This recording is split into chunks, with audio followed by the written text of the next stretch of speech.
My major complaint with the whole system of new Flea maps in recent times is that the development team treats Flea's maps and treats Flea overall as if it was a horror game as opposed to the strategy game that it actually is. And it may be a horror game for lots of people who play it to be scared, who play it for the fun experience of novelty. But for a majority of Flea's fanbase, the people who grind for dozens and hundreds of levels, who play the game day in and day out, that's not how the game works for them. The thing that makes Flea so fun, given its bare bones gameplay mechanics, is the fact that people play it on repeat. That people play it to learn something new every single time about the map that they're playing. I can't deny that there are a lot of people who do play this game for the scare factor, and it doesn't really matter to them what map they're playing as long as they're playing one. But balancing as a concept cannot thrive unless you assume that the people playing your map actually have a good idea of what they're doing and the map's layout. And yet that map knowledge can never be sufficiently gained when there are so many different maps all at once that it dilutes the voting pool individually, and it pushes people back into those same few maps that they know and love. The standard, Facility_0, Homestead, Airport, Optimus, all the ones which are incredibly primitive compared to what the new options are nowadays, including Arctic, including Maximus. Maps like that truly deserve to be played cannot be, because we have decided to cram as many new maps as possible in an effort to make gameplay, I guess, fun? And that's despite all of the evidence that points to the exact opposite of that.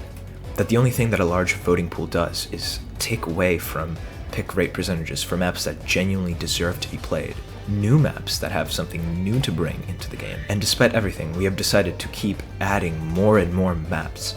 Shopping Center has been confirmed. Ghost Town is all but confirmed. And I wouldn't be personally at problem with Ghost Town being an actual map in the game because it is genuinely fun and beautiful and innovative. But Shopping Center? Really? Really? Anyways, that's a whole different side tangent. The main takeaway from this segment of the video is that new modern maps are not getting the foundation that they need to succeed.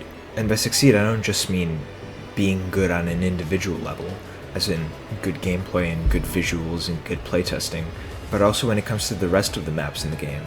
People just don't have the time to play all these new, different, equally unfun maps.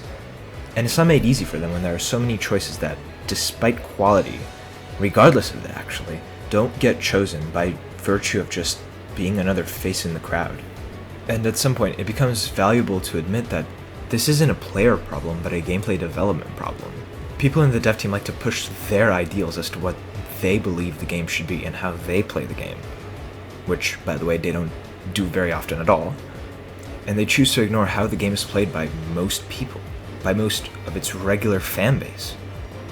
Artificially inflating the voting pool isn't an effective solution compared to just naturally having less maps, and yet having every single map that is in the game individually better and more interactive and innovative and set to a higher standard of quality. The current mindset is, well, maybe if we add enough maps, then it'll somehow magically open up the pick rate pool, when, like I've said before, it just does the opposite. Because what's happening right now isn't embracing the replayable nature of Flea at all. Continually adding maps isn't sustainable, and it does more harm than it does good. People will always be naturally attracted to maps like Facility, Homestead, and Airport. The task of modern map makers should be to expand on the successes of these maps in their own way, not emulate them. And some of those things are being done.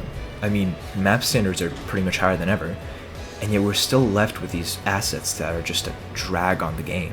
Things like sewers, the current nuclear map, things that just stick out like a sore thumb when it comes to Flea. A smaller yet more polished map voting pool is going to be the best thing that happens for this game because it creates a more cohesive gameplay experience.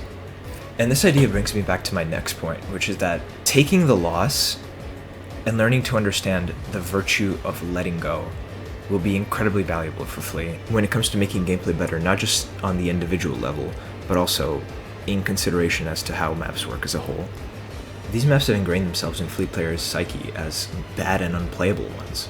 And working against that not only means to work against the current of Flea, but it also means to work against the game as a whole, which genuinely does thrive on being replayable for the majority of its fanbase.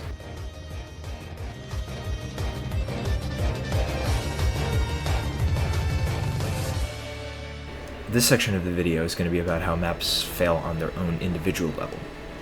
The biggest issue that I see on a day-to-day basis is that most map makers treat their own map as if it has an equal level ground with the rest of the maps in the voting pool, which is just not true because they are at a constant disadvantage. The already popular maps just dominate the voting pool, and it's going to be unreasonable for you to assume that people will be very caring and interested with your map.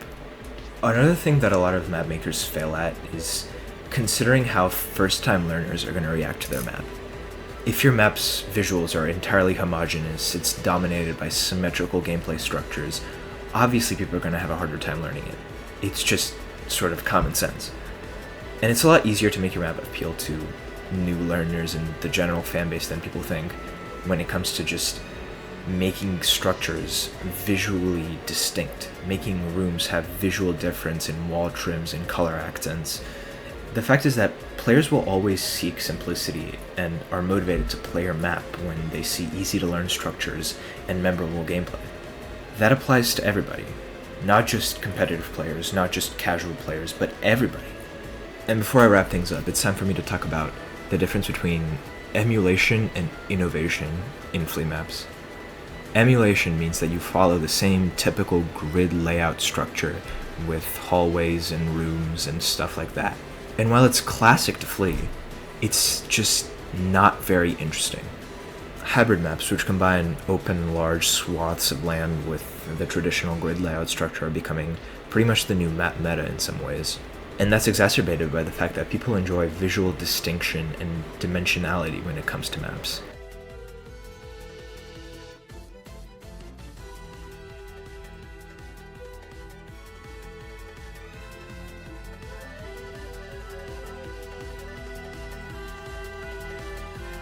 Hello! Anyways, I hope that this voiceover wasn't too messy and I wasn't being too repetitive considering I recorded this video in the middle of finals week.